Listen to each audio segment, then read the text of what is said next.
All right, there we go. Today is Wednesday, April 1st, 2026. And if you're looking for a joke, just look out the window or look at the ballot. Down the road at Port Canaveral, NASA is finally sending the Artemis II crew toward the moon. It's the first time in over 50 years we're seeing sending humans into deep space, and they're doing it on April Fool's Day. You have to wonder if the astronauts are checking their oxygen tanks for confetti, or if the real joke is that we're heading to the lunar surface just as things on Earth are getting, well, planetary. Because while NASA is looking at the stars, our own streets in Orlando are looking at a different kind of fire.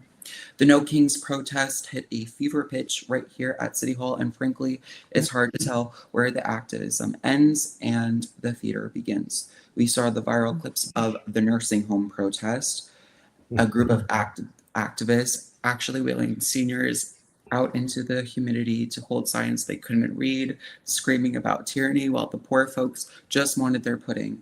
It's a cynical brand of performance art that's paralyzing our downtown traffic and achieving little more than a collective headache for everyone trying to get to work. But while the left is busy stage managing seniors for the cameras, the right is locked in a brutal identity defining succession crisis over who gets to wear the crown next. For years, the Florida model was the gold standard of conservatism. But as we look toward 2028, the vacuum left by the MAGA patriarch in the White House has invited a new, more volatile element into the laboratory.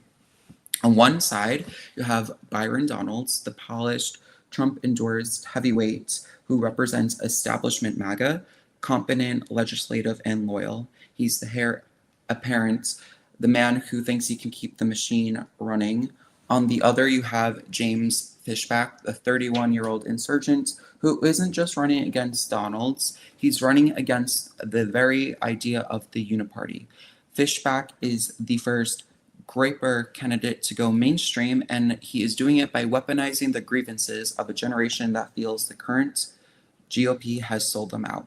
He's calling Donalds a slave to AIPAC and big donors. He's talking about goy slop and looksmaxxing to crowds of cheering University of Florida students who care more about the isolationism and cultural aesthetics than traditional policy papers. This isn't just a primary, it's a hostile takeover. Is the future of the GOP a disciplined continuation of the Trump era under Donalds? Or is it a radical isolationist and racially charged populism that breaks away from Trump himself? The rocket is on the pad, the protesters are shouting at nursing homes, and the GOP is at war with itself. Okay, let's bring in the panel. David Washington, thank you for joining us. David is CEO of Jane Washington. He is the behavioral architect. He decodes human behavior behind the ballot, leveraging a 35-year track record and a background in behavioral health. He applies the science of why we act to the art of how we vote. At Jane Washington, he combines efficiency with insight to ensure the best people with the best ideas lead. And we're joined by Kellen Clark, Operations Director. With his relentless drive for reform, Kellen views the intersection of law, media, and politics as a critical opportunity to improve how we govern. Driven by the mission to reconnect the public with their government, he translates passion into action by expanding public resources and sharpening outreach strategies for office holders. Okay, so thank you both for joining us. I would like to start off by asking David. So with Fishback, he is, some are arguing, using dehumanizing language, calling a sitting congressman a slave and Byron. Is this a behavioral slip up or a calculated strategy to trigger a fight or flight response in a base that feels historically ignored? Hey, Sean. Hey, Kellen. Excuse me, gentlemen. I'm getting over a sinus infection. I will try to be very clear as possible. It's great to be back on the King Exchange. I think it's the latter, Sean. Fishback is quite the character. And in my estimation, he's doing everything on purpose. It's intentional. Yes, it's calculated, and it works for a segment of the populace. Wait, let me back that up. It works for a segment of the voting demographic that will likely vote for him. And these are individuals who are not the high propensity voters. These are typically young men who are on the peripheral of the voting demographic, and they are showing up. They're showing up at his events. There were hundreds strong at the downtown Orlando Taco Bell last night, I believe, where he held court, and yet they handed to Fishback. He is a polarizing. Um, I don't want to say person. What's the word I'm looking for? Nah, Polarizing figure. figure. Figure or Yeah, caricature. caricature. Yes, that's Yeah. even better, and it's done on purpose. And I follow a little bit of his campaign and some of the conversations he's had on X, on Reddit, and just in the media in general. And you know, he's got a nice crowd. It's not the crowd that's going to lead to him getting the nomination. However, I believe that he's setting up for another run at elected office, something maybe a little bit more local, where he can really tap into these young voters. I agree. And Kellen, I would ask you, for a candidate who focuses on looks maxing, you may be more familiar with that. I find, and the various internet memes associated, especially with the segment of Groypers, who are they're they're not a part of MAGA. They have strong criticism of MAGA, and they have very specific ideals. And one of their main figures, at least online, is Nicholas Fuentes. However, with Fishback, he is, I would say, one of the first mainstream, Groyper adjacent candidates. And so while he may not win the nomination, Kellen, do you see that there is even a point to acknowledge the online sort of community, at least to galvanize a new base for the future? I think that's by and large the idea of Fishbach's campaign. I think Fishbach wants to really lock down a very specific target because David's right. That target cannot deliver a victory. There's just no way. Like I think the predictor market had him like a 7% chance of winning. I give him a 0% chance as he is right now. But it's I think he's I at least I thought for a while, except he keeps poking at Byron for no reason. My thought process was that he's hoping to lock down a base and kind of do the third party play, which is where you lock down a certain base that another candidate, one who goes on to the general election, may need to win. So, for example, maybe if all you have is Gen Z men who are conservative, you can win the general, but maybe at the same time, you can't win the general without those same men. So the idea would be that, Fishbach would play ball with Donalds. Donalds would give something to Fishbach.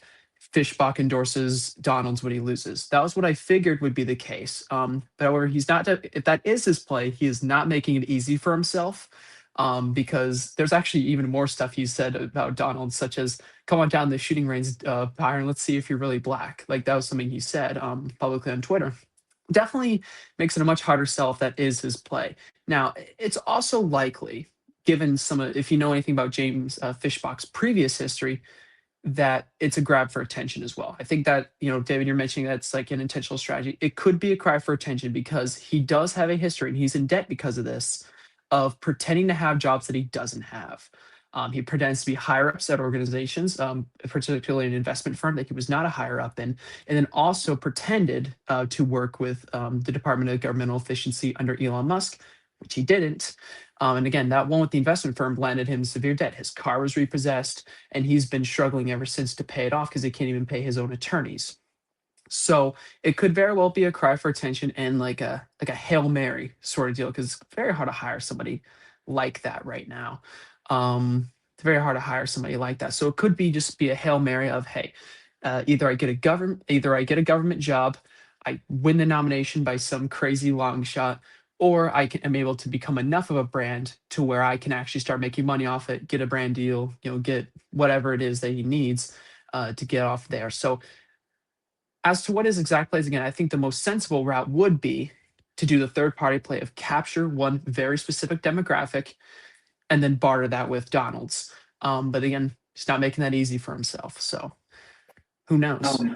And Kellen, I also would ask you psychologically, why is the Groyper aesthetic, which is often abrasive and exclusionary, but not necessarily that, finding a home in the Florida college Republicans? We see, especially within Gen Z men. Why do you think there's some connection there?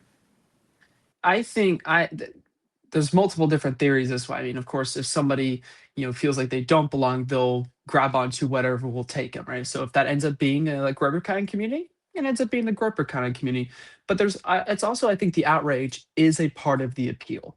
I think there's there's that strong populist distrust of politicians, and we've seen this as well. This was a lesson we can learn from Donald Trump himself, right?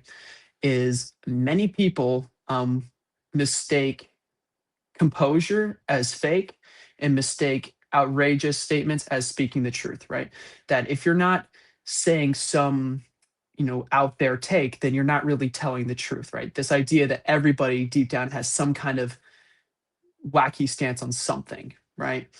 And while James Fishback, he doesn't present that on every single angle of his policy, right? His economic policy is actually nothing crazy. Genuinely, it's pretty standard fare what you'd see, but he comes out there specifically with the social stuff, and I think many people connect with him, not even always because they agree with him, but because they think only a person who's very, very genuine would dare even say half the nonsense that's said there.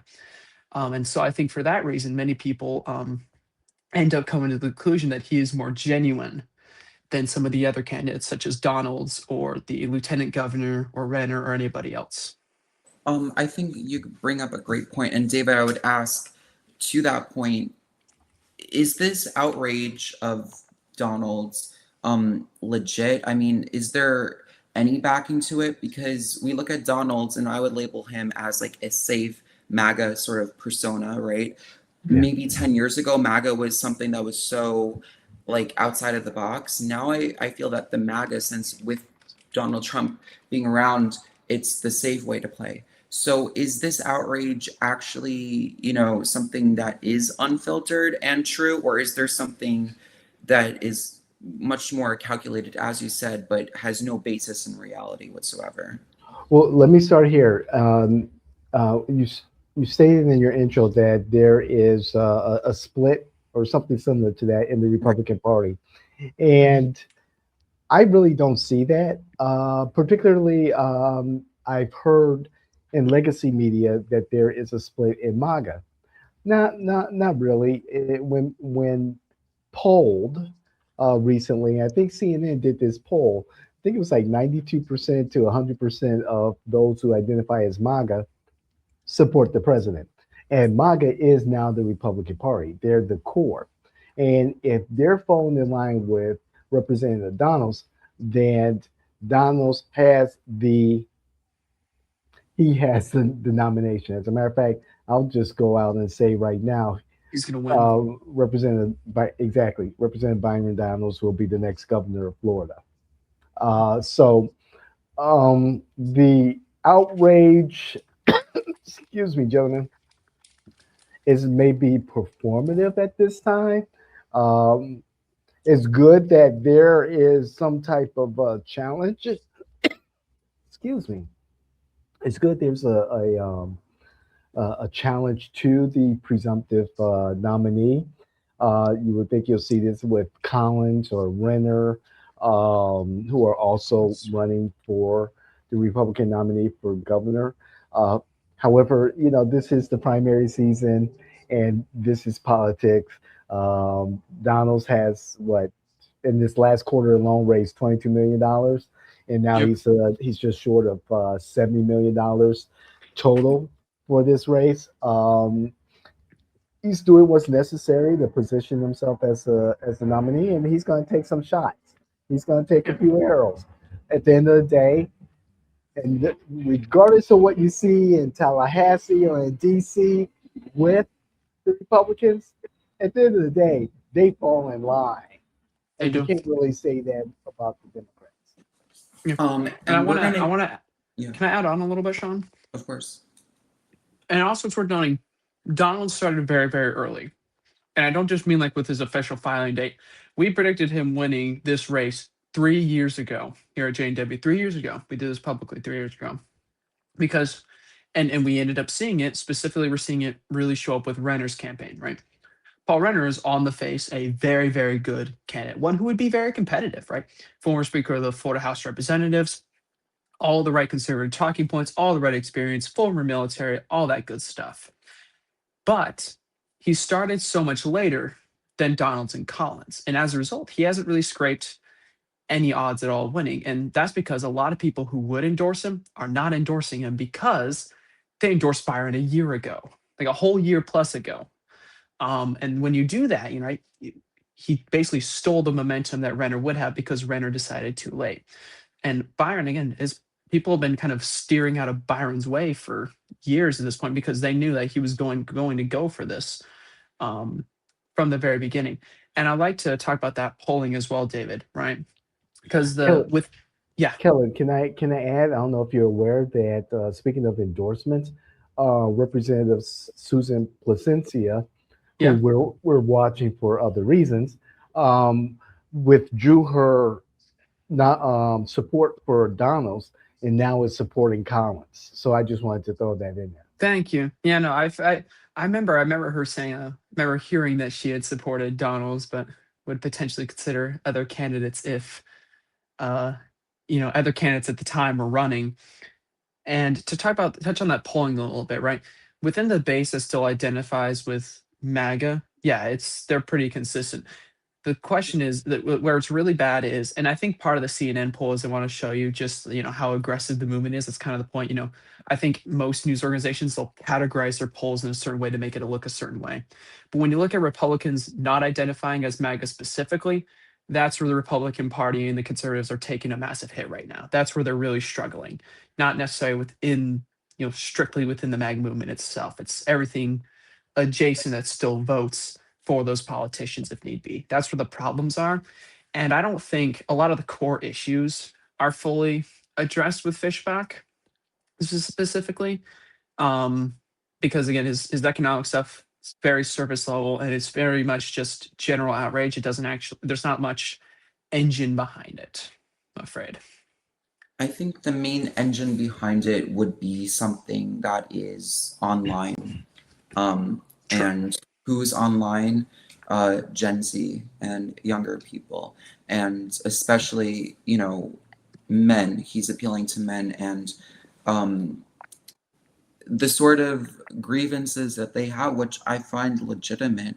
I'm not discrediting what they Mhm. are voicing, There's but some real it's stuff. like my main, I guess, criticism of this new right, far right, Groyper, whatever you want to label it.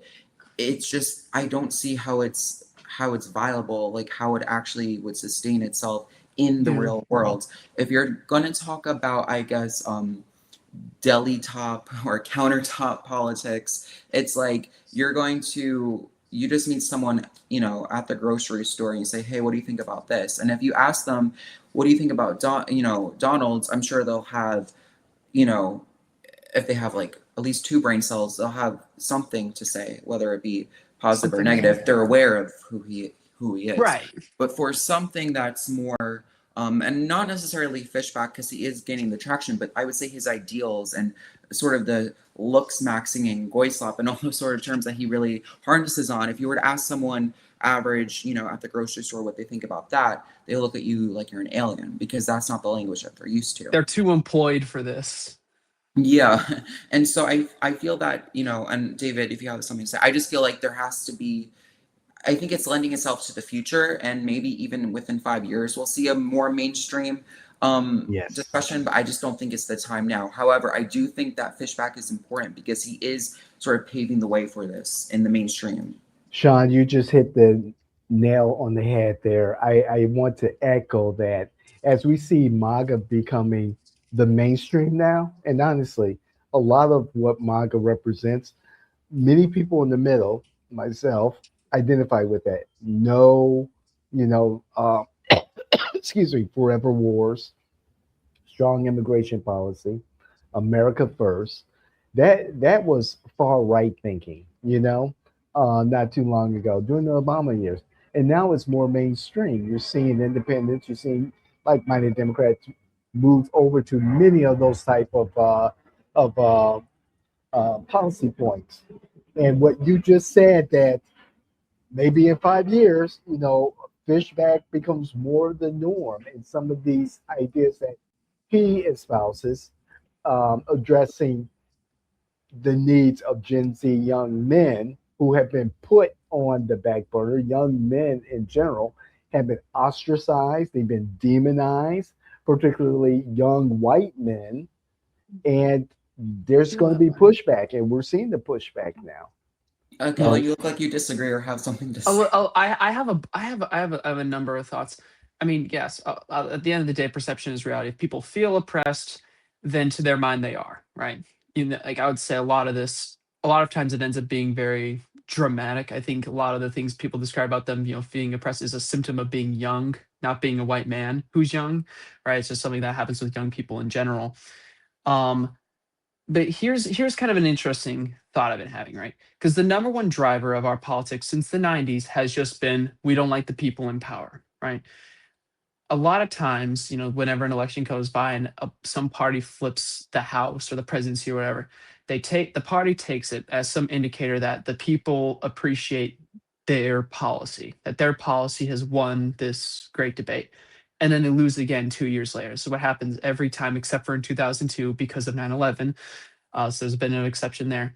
But generally, I think where this Groyper thing comes from is where that thing that flips the house every 2 years comes from. It's just dissatisfaction with whoever's in power, no matter what they do or don't do. It is entirely irrelevant, right? When you actually look at what is proposed, first off, by the Groypers, first off, like if we're talking just Nick Fuentes, because he's kind of the main headliner, he flips like that all the time. He'll support two things that are directly opposing to each other. He does that often, right? It's kind of little more than just an outrage machine, right? It's we're mad at things, so we're against things, right? We're mad at the way the state of the world is, therefore we oppose the government now. Now that is something that can win elections, like eventually, right? Maybe if people get really desperate enough, right? And the MAGA becomes that mainstream, yes, I could see it being a thing. But it is worth noting, I personally don't think it will actually lead to any government solutions because it is too much focus on just being contrarian to what the standard is. There's too much of a focus on that. And maybe that's something that voters see through. Maybe voters end up seeing through. But I think that's kind of where the movement is at right now. It's just I, outrage. I think bringing that angst to the forefront will allow the Republican Party to tap into that energy and give legitimacy to many of the policies that Trump and his current administration are trying to implement right now. For instance, excuse me, the push towards more funding and more attention on the trades, apprenticeships, things like that. Why go to college when you can make a hell of a lot more, in the trades? Being a data center electrician of some sort. Oh my God. You don't need a college degree for that, and you're going to make a hell of a lot more money sooner Mhm. rather than later. Sure. And these guys are looking at the cost of living. They're looking at the cost of housing. They're being looked at as and ostracized for being who they are. And so I think someone like Fishback tapping into that energy. It's just bringing the angst and the concern of this particular demographic that did win this past election for Trump, True. and giving them some legitimacy and hope for the future. I, For you know, now. I want to For bring up the now. I want to bring up the point of, I guess the perception is for most people that Groypers are exclusionary, racially motivated, and everyone said the same thing about MAGA and Trump. And now, 10 years later, I would argue that MAGA, as being the current Republican Party, they're a pretty open tent. And you see lots of different types of people of all persuasions and backgrounds supporting Trump. And slowly but surely, I think the same is going to happen for the Groypers. And I would argue that, at least online, it already is gaining traction. And I do really want to get to the crux of what I would say is the overall driving force behind. And I would argue that there is a rift within the Republican parties. I And would. that main point is Israel.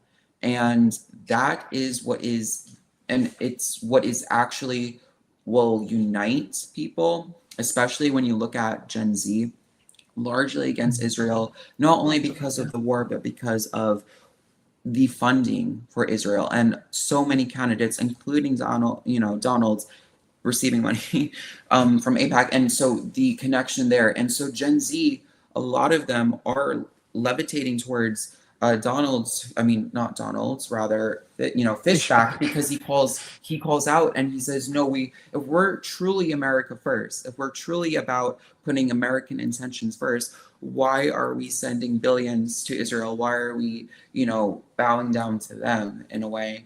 And I think that right there, it really is that main split. And if the Republicans really want to gain back, MAGA wants to gain back those who left to join the whole Groyper movement, they would have to call out their, obvious ties with the state of Israel. I I like to push back on those individuals who criticize our support for Israel, who overemphasize Israel's importance to American policy. Yes, they are our allies in a once hostile Middle East that's changing. Israel has played an outsized role. The government has played an outsized role in our policies in the past. Um, I think there should be some clarification of the misinformation. I know there should be. Um, it's not and I hope and pray it's not the Israeli people, the citizens of Israel, all of them, Jewish, Christian, Muslim, because you do have Christian There's a and Muslim mix. citizens in Israel who participate in government there. But perhaps the leadership of Netanyahu and the far right that should be criticized. I get that. I understand that, and I agree with that. However, the Nick Fuenteses and Tucker Carlson's, Candace Owens, they take it a little bit too far when they mischaracterize the role of Israel in what we do as a country and our policies. And I just think that that misinformation has to be addressed very clearly and succinctly so that we can move past that and get to a better world. Mhm. I would agree, Kellen. Yeah. I wanna add on a little bit as well.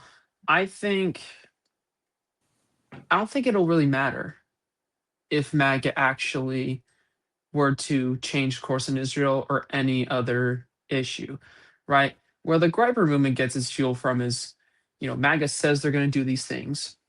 They go to office, and then some of them they do, others they get rug pulled on, right? They are expecting to release the Epstein files. Next thing they know, they elected one of the chief people in it. Things like that happen.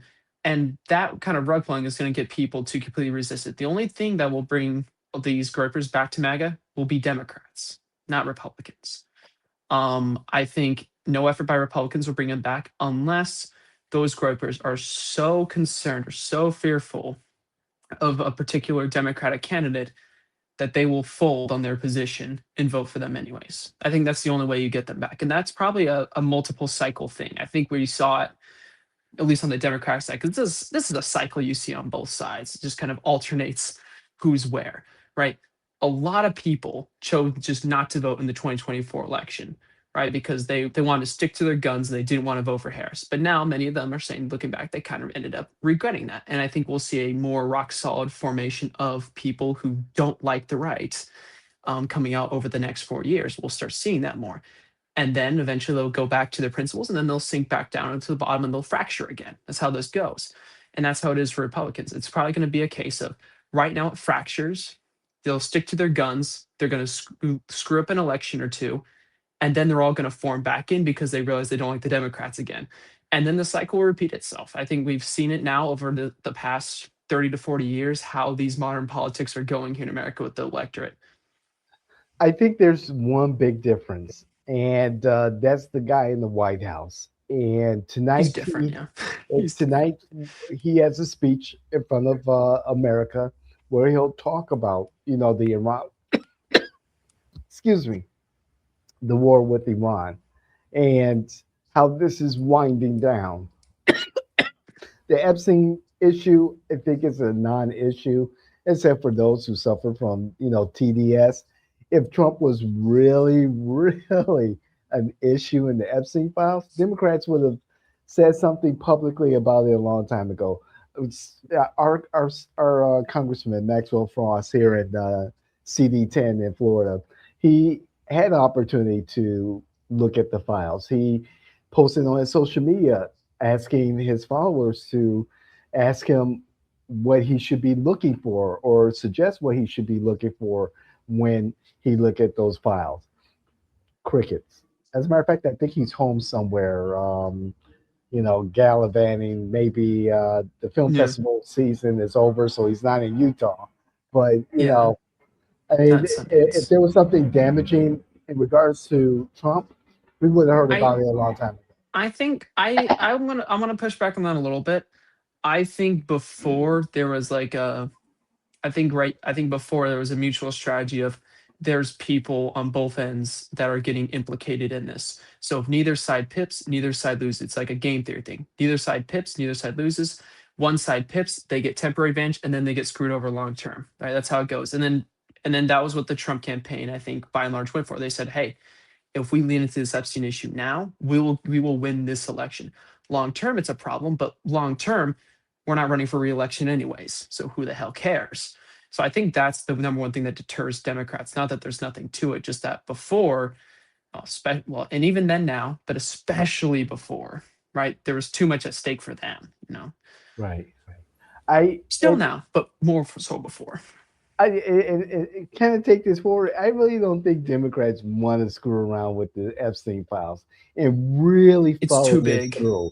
It is too big. It's horrible. What's going on. It's too complicated as well. There's one thing we've seen is that it's like half the important people in the power and in business still end up getting implicated somehow. So then you have to dig through the weeds of, who's at fault and who isn't. Systemically speaking, who's at fault. It's a whole mess. And then and then if you actually did, but we'll circle back to what we were talking about here in Florida. Sorry about that, Sean. Yeah, and I just wanted to say, a final question. For this segment, and some context, Nick Fuentes, espoused on one of his live stream shows that he is voting for the Democrats going forward, and he encourages his own supporters and followers to vote for the Democrats as well, because he feels that the current GOP MAGA establishment is not delivering on their promises of America first and the interests of the American people. And with Fishback, he is, I would say, comes in the way between that is, hey, I am a Republican, but I'm not a Republican. I am going to be actually promoting American ideals, especially when you look at his policies. He really argues for, I guess, this conservative image traditionally, but there's just also this new sort of like populism, especially for Gen Z. And my question is, so if the GOP message is broken for Gen Z, does this reform need to come from the top down, which would be Donald's, or the edges, which would be in Fishback, David? Um, First, Fuentes. Fuentes has a platform. He's a young man. He's out there making money, and for him to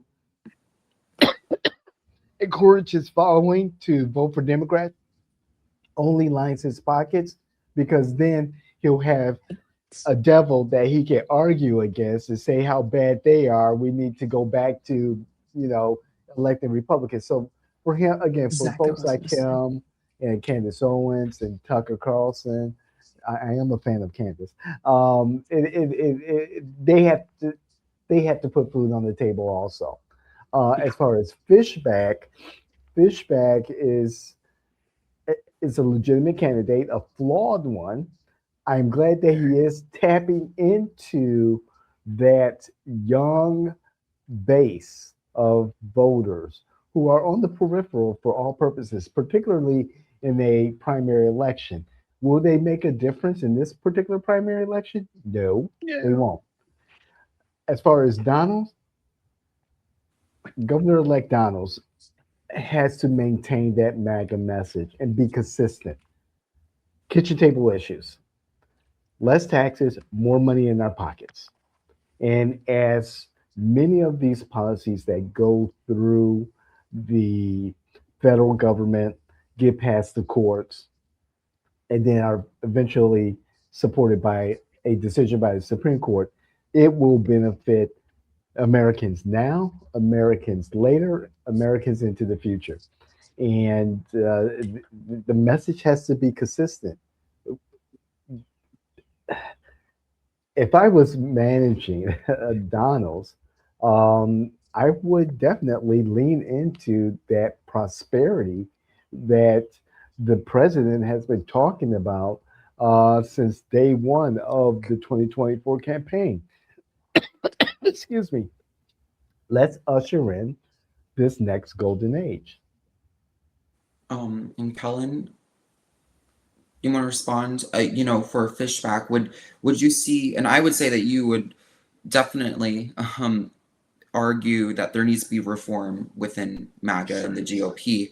Sure. Um, if you were to choose a candidate, not that you would endorse either Donald's or Fishback, Mm. but which one do you think would be more successful in actually advocating for a new reform? And since Donald's is already closely aligned with MAGA, would you argue that Fishback, though you may, definitely disagree with his policies Mhm. and the way, of his language, would you say that he would have a better chance of actually, you know, pushing for a reform if need be?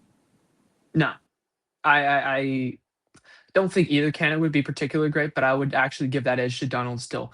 The thing about Fishbach is he has very weak governmental connections, and he's relatively new to all this, right? He's more of a messenger and Wall Street boy by trade. That's who he is, right? To create a big reform, you have to have a big strategy. Right now, his strategy is very much just focused on this messaging. If he were to get elected, I think it would be just like Trump in 2017, right? Gets in, shit, now what? you know, and it would struggle to get off the ground. So I actually still think if you wanted to get stuff actually done, Donald's is still your better bet right now. Okay. And I would say, using these terms like goy slop, and certain like but really like the Untunable language of reference. Gen Z, and I had to like, become accustomed to it and like really like understand legitimately what that actually means. And so to an older voter, it's seen as gibberish. And for me, it's seen as, sort of silly as well. But for Gen Z, especially those Gen Z who are, I would say, chronically online, me being one of them, and so many of us just online constantly, where this Sure. language sort of just feeds into the cultural discourse on those apps. It's this language is seen as a tribal signal, right? A And for little bit, many yeah. on the left, they have their own sort of language. This right has their own language as well.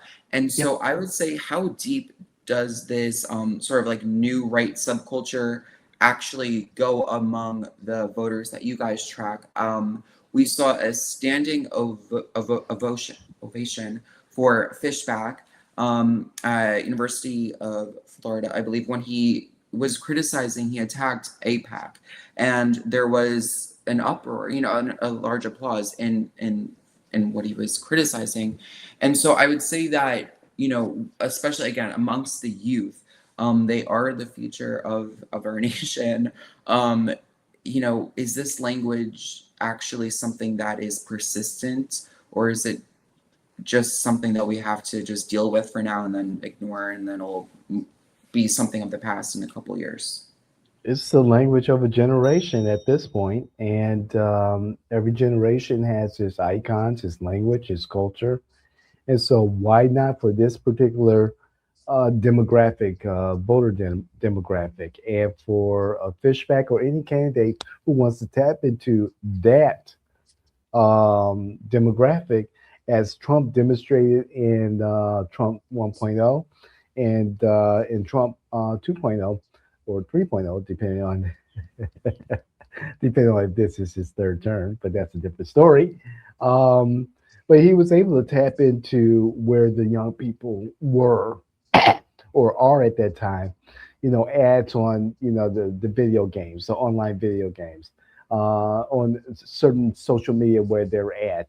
So yeah, this is generational. This is their language. This is their culture.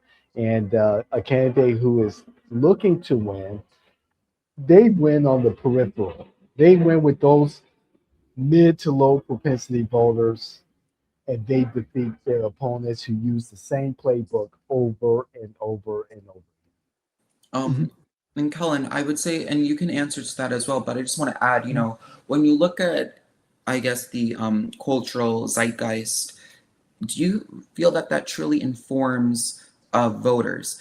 I would argue that with the Harris campaign, their sort of campaign was a lot about the aesthetics. We got the water, the coconut trees. We got the twerking rappers, and that appealed. It did, to the It did. Gen Z. We saw so many memes of coconuts and parodies and remixes of "I Fell Out of a Coconut Tree," and it's like, and it really resonated with voters, especially Gen Z. Emotionally, they found her relatable. They found her funny. They found her as Mama Kamala, and it's like, but it ultimately didn't happen for her. She didn't Right. win with that. And with Right. Fishback, although he's not doing coconuts, he is appealing to the Where she same has sort of coconuts, where Biden had dark brand and he has voice slop. I think I see right. what you're saying. And I'll say, like, I'll start by mostly agreeing with David. Catering to Gen Z, like speaking their language, that ain't going anywhere, right? It's go Of course, any particular set of language will be different every campaign if they are successfully messaging in Gen Z, because we seem to change the way we talk several times a Oh year, my God, right? yes. So I think by the end of this campaign cycle, I think people will be done with the word goy-slop, for example, right? They'll be done. They'll be done. But the underlying strategy is still there. And I think you had something important when you discussed like campaigns like Biden and Harris, because while it can help you win a race, it alone is not sufficient, right? It's necessary because you want that crowd, you want that particular block of voters, which is going to start voting more and more the more they are out and about in the real world, the more of them are actually registered and all that good stuff. Um, but on its own, it's not sufficient. So that your strategy will always have to be bigger than that. There's always going to be another layer to it, but it is going to be an important piece of the puzzle going forward. I don't think, like for example, I think of this particular election, because again, we don't Gen Z still is not voting as much as they should. Like if Byron didn't speak their language very hard this campaign, he would still be fine by and large, because the Gen Z aren't enough to actually control the vote and meaningfully shift it. I don't think, at least not in a way that would favor Jerry Demings or anybody like him. Okay. Did I miss something with Kamala Harris? Because I just found her campaign, from my perspective, personally and professionally, just disconnected. I totally didn't understand the coconut crap. No. She wasn't relatable. You wouldn't get it. Yeah.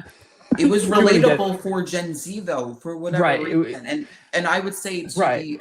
the to the average voter, no, this is like bonkers. This is like as I said with the Fishback stuff, looksmacking and the language he uses, it's bonkers. But for Gen Z, they truly emotionally relate to this stuff. They're very emotional about it. And for Kamala, they called her Mamala, and they saw her as the first female Black president. Like, Yeah. this is something that we and need and David, relate to. And her language was humorous, and it appealed to the memes online and sort of the and culture of Donald Trump is a bully and Mamala is just all about the Yeah. coconuts. And David, I can let you in on what the appeal of Coconut Tree is. So Right. it was from an interview where she was basically paraphrasing something her grandmother said to her. He's like, "You kids all think you fell out of coconut tree," and then she was just reminiscing, and she chuckled. And in a way, I don't think this was actually the intention of the campaign at first, but they smartly adopted it. It was basically you say a statement that on its own means nothing, and you get a little chuckle out of it. That's kind of a cornerstone of Gen Z humor, which is finding humor in something that is not on its face humorous. It's very ironic at its core, and that was what the appeal of the coconut tree thing ultimately was. And Though I don't that's think most Gen Z would tell you that. Most Gen Z people be like, no, we used that term back when I was a kid. So it wasn't like, I mean, again, it wasn't wasn't a about the moment for me, term. It but wasn't about the term. It was about her reaction to the term. That was when it was right. actually funny. I just found that her campaign focused on the female demographic so hard It that did. there was a disconnect with everyone else, and she was off the radar for 45 days after Yes. being coronated the Nominated. nominee. 45 days, and so the Trump campaign just dominated with what Donald does best. And so I found his shenanigans at McDonald's, engaging the shenanigans on the garbage truck, and that's the kind of stuff that seemed organic, even though it was staged to some point or Right. scheduled to some point. But it was typical Donald. And with Kamala, it's just that it was a narrow-minded campaign for a It narrow was. demographic, and Exactly. It just like was. it It just turned was. me off.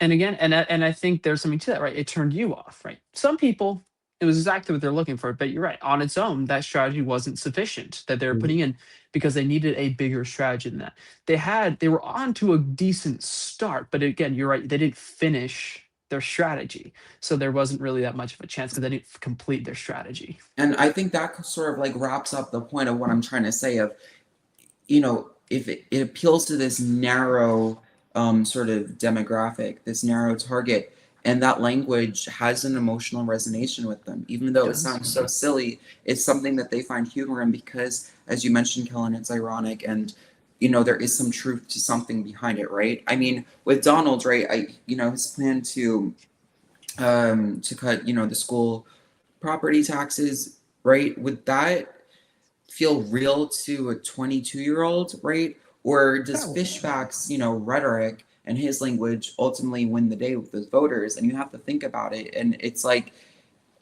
Gen Z, I would not trust them with the future. not Personally, right. it's Not yet. scary Not to yet. think about. We'll get there one day. But it's like, you hope that, they learn and that everybody learns. But ultimately, I feel that as we progress in this social media age, that now is, AI, the revolution there, it's only going to become more aesthetics and more of how you talk. And it's politics has always been that, right? But it's going to be more about can you know Mhm. the super specific online rhetoric and language? Because quite frankly, older people, and I mean those in the nursing homes going towards No Kings, are unfortunately dying. They're not going to be here in 10, 15 years. And it's just that it's how life is. But the new They're the ones who Yes. vote. they are the Yeah. ones who vote. But So anybody in Gen Z who votes will have a bigger slice of the pie, so to speak, because the pie is you know, smaller. I know If in they vote. 2020, someone who died 13 years ago was able to vote. But when, moving forward, that's not going to be the case anymore. So would it be, and I guess my final question is like, do we have to, and to both of you, do we discredit Fishback and say, do you, or, and I know, we've been talking about this, but if you were to have to say, and last question, one criticism and one something you think that each candidate is doing right, and we That's can fun. finish on that. Yeah, I like Okay. that. Do you want to Um, cover all of the candidates or just Donalds and Fishback? We can. Well, today I would like to really focus on the GOP and the future of them because I highlighted Sure. Donalds and Fishback Okay. because I would say they're the main two contenders right now, even though Donalds has his lead. But I would say we're going to focus on them today. Yeah, that sounds good. Go on, um, David. I don't think we could discredit anyone until qualifying for the position of governor is over, and that is in mid-April. Until then, everyone's legitimate until they either write the check or have the necessary petition signatures of active voters to qualify. So Fishback, until qualifying is over, he's legitimate, and I, I will not discredit him till I will not say anything discrediting until after qualifying is over. Then I'm going to rip everyone apart who doesn't qualify, and hope and pray that they don't run Good again. man. Good man. I respect That's that. how I am. It's like, don't waste people's time. Don't get people's hopes up high. I don't see a path to Fishback winning the nomination. However, I do support anyone who is qualified and does qualify to run for any elected office.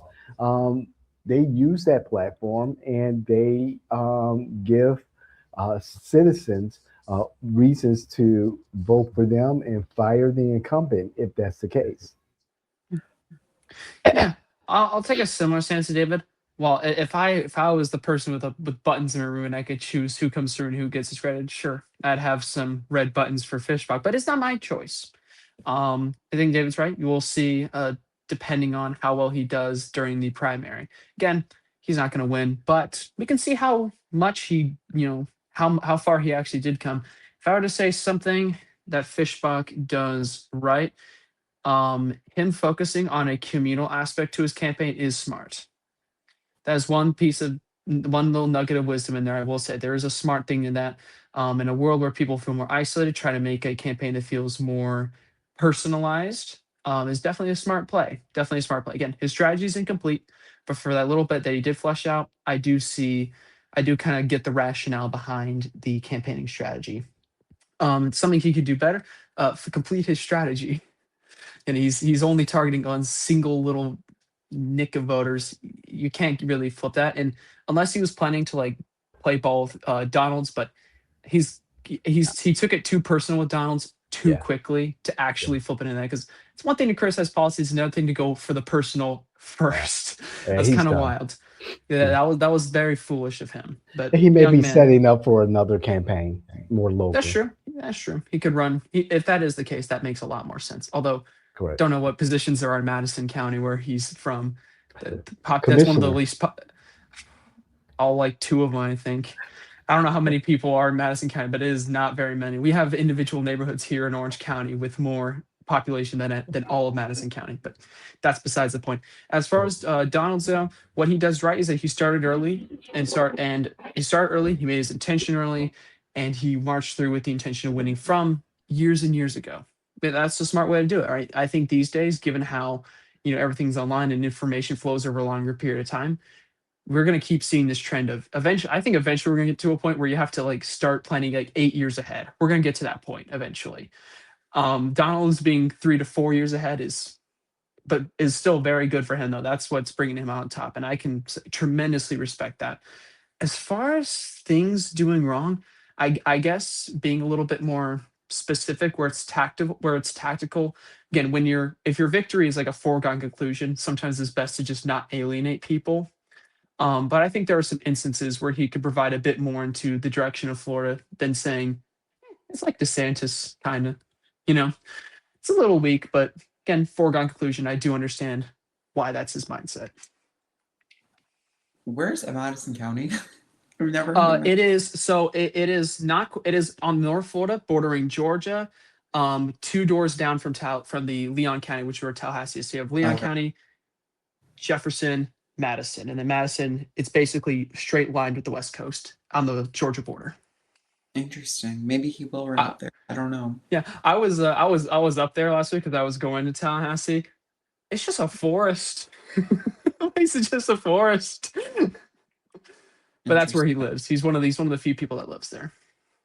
Interesting. So I would say as we wrap, we have talked about a lot today, and I guess the identity of the GOP moving forward.